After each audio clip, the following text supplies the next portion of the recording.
I've never met anyone who hates the Apothecary Diaries. Have you? It's a solid mystery show with a rich Chinese-inspired setting, and it offers a refreshing take on sex and politics with charming characters you want to root for. Its main character, Maomao, is fun to watch, and she's become the poster child of a strong female protagonist done right, cause anime doesn't have the best track record when it comes to depicting women. Female characters are often sidekicks to the male protagonist who can never be stronger than the hero, or they're a baddie sex symbol, or a bright-eyed teenage girl caught in a love polygon. None of these archetypes are inherently bad, but a lot of people appreciate female leads who can take center stage without being a Mary Sue caught up in romance or fighting in a bodysuit. Speaking of Mary Sues, were you there during the 2010s Sword Art Online hate train? Pretty much every AniTuber made a video about how the main character Kirito was overpowered and bland, and how the plot took every opportunity to justify just how badass he is, while shielding him from negative consequences. Oh, of course, he's the greatest gamer in the world. He trained in kendo and did computer programming as a child. He fought monsters for hours by himself before everyone was trapped in this video game. He might be cold, unsociable, and 14 years old at the start of the show, but he's still cool enough to woo every woman he meets. I don't know about you, but I'm exhausted just remembering all this. Sword Art Online has a pretty big fan base, but it selects for people who can buy into its power fantasy. When a show puts all its bets on the audience living vicariously through its hero, it can only appeal to people who share that fantasy. And if that fantasy is created on a hill of coincidences and deus ex machinas, well, then it gets silly and annoying. Funny thing is though, I've seen people call Maomao the female Kirito. And I agree with them. I think the Apothecary Diaries is definitely a female power fantasy. On the surface, Maomao is your average girl with a special talent for medicine, but she's one of the biggest Mary Sues I've seen in a while. Maomao is a complete ADHD gremlin. I find her really relatable. Curiosity's always been my favorite personality trait. I feel like she kind of represents that in me. And once I started picking up on the patterns, it became more and more clear that this story is wish fulfillment for nerdy girls who secretly think they're better than the other girls. And I think that's the coolest thing about this series. Spoilers for the Apothecary Diaries Seasons 1 and 2. Okay, so some of you might be confused and angry that I just called Best Girl Maomao a Mary Sue. You've been told during your transition from Wattpad to AO3 that Mary Sues are a no-no. To be clear, I think the Apothecary Diaries is a great show. Compared to a show like Sword Art Online, Apothecary stands firmly on top as the more thoughtful and believable story. This is mostly because the rules and stakes of this world are clear. Maomao and everyone else in the show are trying to better their lives while conforming to their roles in the Imperial Palace. For the Emperor's concubines, that means maintaining a good relationship with the Emperor. For the eunuchs, that means to operate the inner palace smoothly. And for lowly servants like Maomao, it's about making sure they can do their work without being punished. You've seen Road to Empress, right? Or at the very least, an ad for those Chinese Imperial Palace mobile games. You know how easily you can die in them. One wrong move and you're sentenced to death by the Emperor, you're fatally poisoned, or you're just unlucky and die from a cold. Life is tough within those walls. And it's after establishing these basics that you can add obstacles like disease, jealousy, assassinations, and forbidden romances into the mix. Stories like Sword Art Online, though, usually don't provide believable power structures because they don't want the cool hero to struggle with them, so they resort to personality-driven character drama and hype moments to create intrigue. The irony is, having a flawless character makes even hype hard to achieve. Now, my hot take is that a lot of people attribute the quality of the show to the characters when it's almost all the world building. Of course, the main characters, Maomao and Jinshi, are fun to watch, but the conflicts they encounter serve the world and themes first and develop the characters second. I don't think this is a weakness in the writing though. Apothecary's characters are still compelling, but how can they not be when the main themes emphasize autonomy over sex and the self in an oppressive system? Ope the Otaku has a great series of videos going over the topic of consent in the Apothecary Diaries.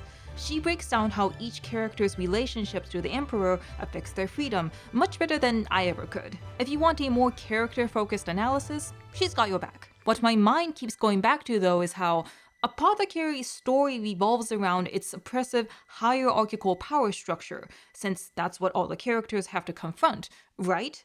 So why don't we see Maomao actually struggle with this system?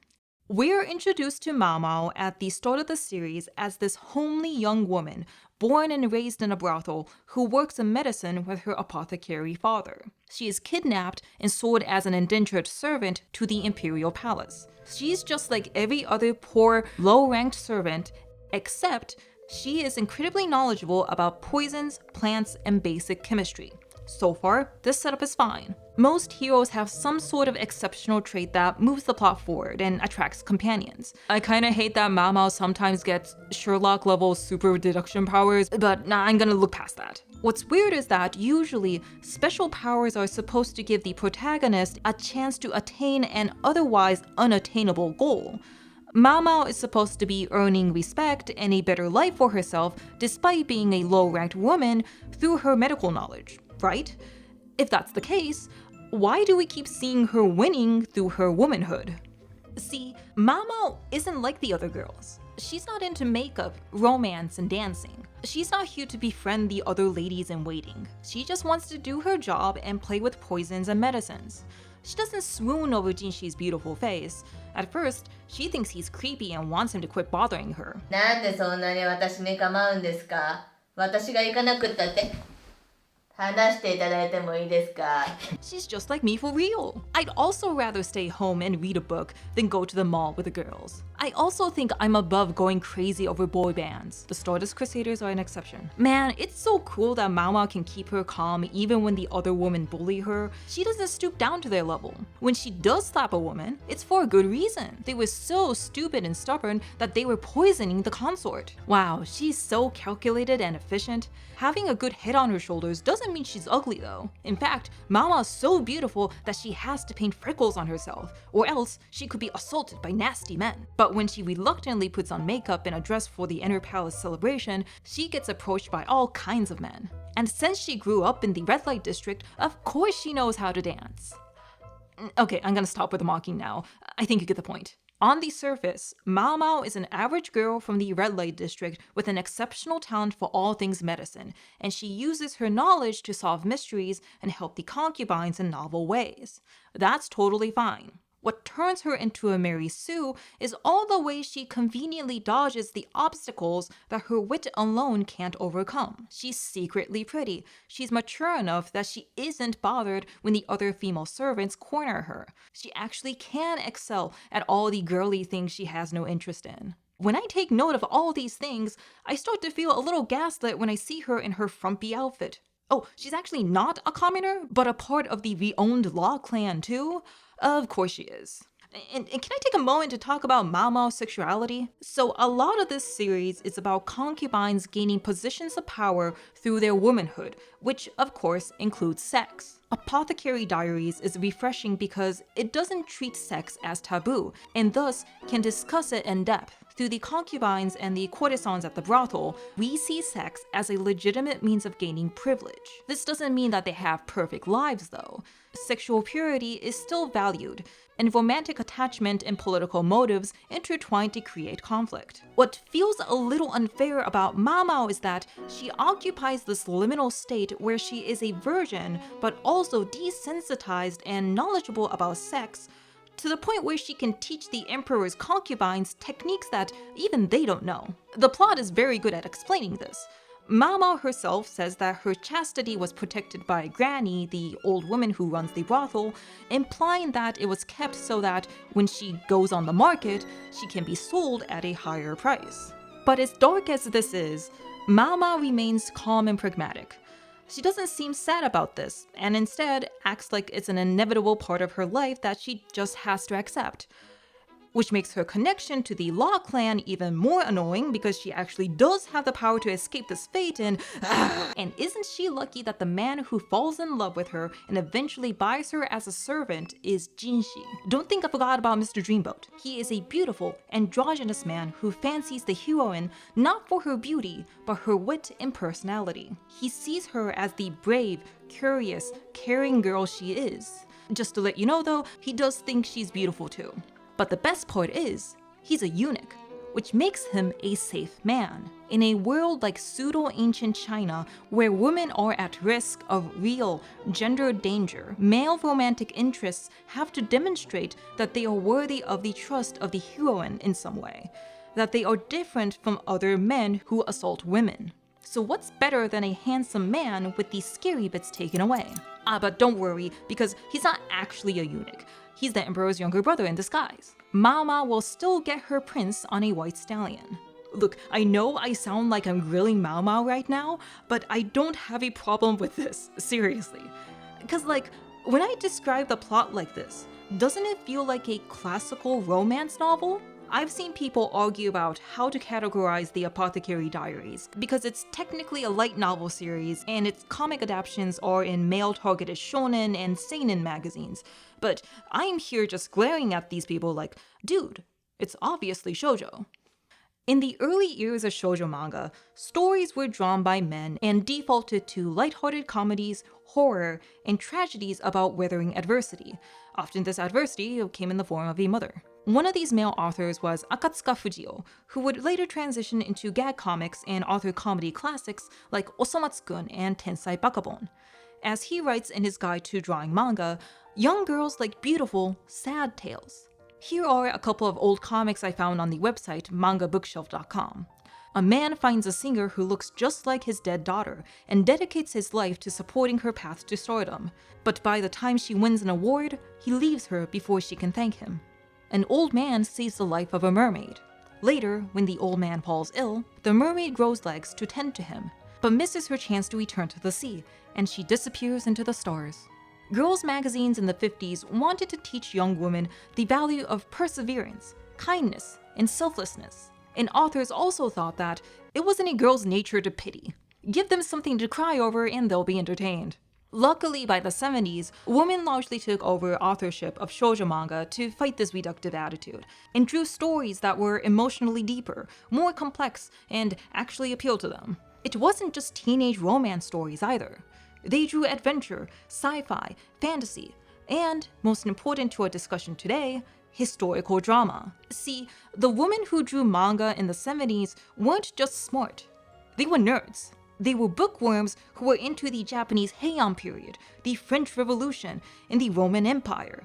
Did you know that the Egyptian time travel manga Oki no Monsho has been running since 1976, currently numbers 70 volumes, and technically hasn't ended yet? This is a title from the 90s, but there's this one video where the author Togawa Mitomo talks about how she fell so deeply in love with Michelangelo's work on her trip to Italy that she just had to write a story with him, and how that led to the creation of White Fiorentina, her 23-volume epic about a female artist studying art with renowned 16th century painters and sculptors.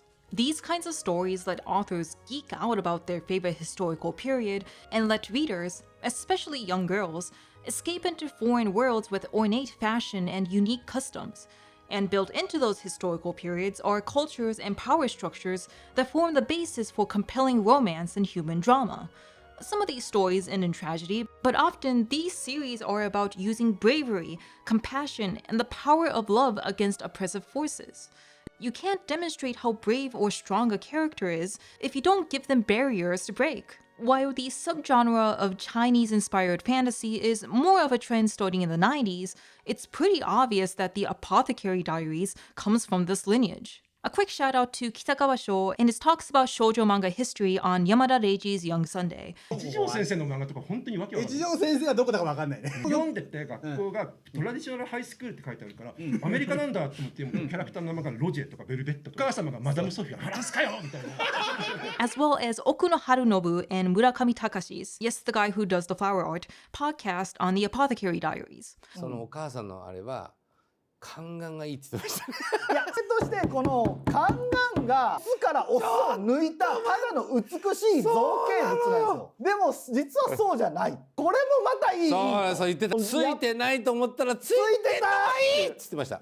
A lot of my analysis in this video is inspired by their talks, and I recommend you check them out. When I explore the inner mechanics of the Apothecary Diaries, it is so clearly a female fantasy where girls can imagine themselves as a quirky lady who's smart enough to survive an oppressive system, and also gets a handsome man to appreciate her as both a person and a woman, much like the historical romances that precede it. Maomao constantly gets to have her cake and eat it too. She's not too different from a 14-year-old loner gamer who happens to know how to fight and talk to women. What makes her story palatable as a power fantasy is that it isn't about overpowering. With the audience's modern sensibilities, there should be nothing wrong with Maomao being smart and pretty, having a male companion who is both a friend and a romantic partner. Even the elite characters in this story know in their heart of hearts that people are treated unfairly and stripped of their freedom in the inner palace. So when Maomao is granted extra privileges or her transgressions are overlooked, it's done willingly. She proves herself to be smart and kind enough for the consorts and eunuchs to trust her because, well, how else is she going to get stuff done? She needs their approval to do anything. I like the Apothecary Diaries, even when Maomao is a Mary Sue, because I think we deserve to have a fun power fantasy for women. Yet, I think one of the reasons we're able to overlook Maomao's main character powers is also its most damning. It's her lack of ambition. Maomao doesn't want to rise to the top. That's the last thing she wants. She just wants to be left alone from trouble and keep experimenting with medicine, and maybe help people along the way. That's a relatable, humble, realistic aspiration. It doesn't fight with the critical voice in my head that tells me that women can't have it too good in their stories. The voice says that they can't get the dress and the guy and the respect all at once, and that we should be above daydreaming about all that. But sometimes I take a step back and look at Maomao from a perspective not too different from Jinshi's. I see a woman with so much potential, and the walls that confine her to the imperial palace. The Apothecary Diaries is a shoujo wish fulfillment with all the cringy bits taken out. Would we still like it as much if we saw Maomao cry from getting bullied? If we saw her blush in front of Jinshi? If she actively tried to leave the palace and the brothel to be an apothecary like her father, and despaired when it didn't work out? What if she decided to claim her position in the Law Clan and wield political power to get something she personally wants? Even though we can have the same story with a less pragmatic Maomao, I doubt many would prefer that because we'll have to see her emotionally struggle. But then you get overly analytical nuts like me getting upset that she's so unrealistically content with her circumstances. I'm getting mad at an imaginary woman for not wanting better for herself. What am I trying to do here? I'm trapped in an Ouroboros of internalized misogyny. When researching shoujo manga for this video, the thing that stuck out to me was how self-indulgent these older titles felt. In a good way. Authors back then didn't have TV tropes haunting the back of their minds. They weren't worried whether what they wrote was too good to be true. These female authors just drew what their hearts desired, and I admire them for that. If satisfying the fantasy of exploring the world of ancient Egypt and falling in love with a pharaoh meant sending a girl named Carol back in time, they did that. Who am I to judge what is and isn't an acceptable fantasy? What good is there in me acting like I'm above wanting to be like Maomao? Of course girls want to be cool and smart and make a man's heart skip a beat just like her, and I'm no exception. I should give myself some slack and tell that cringing voice to shut up. Thank you very much for watching this video. If you enjoyed it, make sure to like, subscribe, and hype the video. And a special thank you to my Patreon supporters. If you would like to have your name or a custom illustration in my video, you can join them through my Patreon page. You can also catch me on Blue Sky, Twitch, and VGen, especially if you're interested in my artwork. Thanks again, and I'll see you in the next one.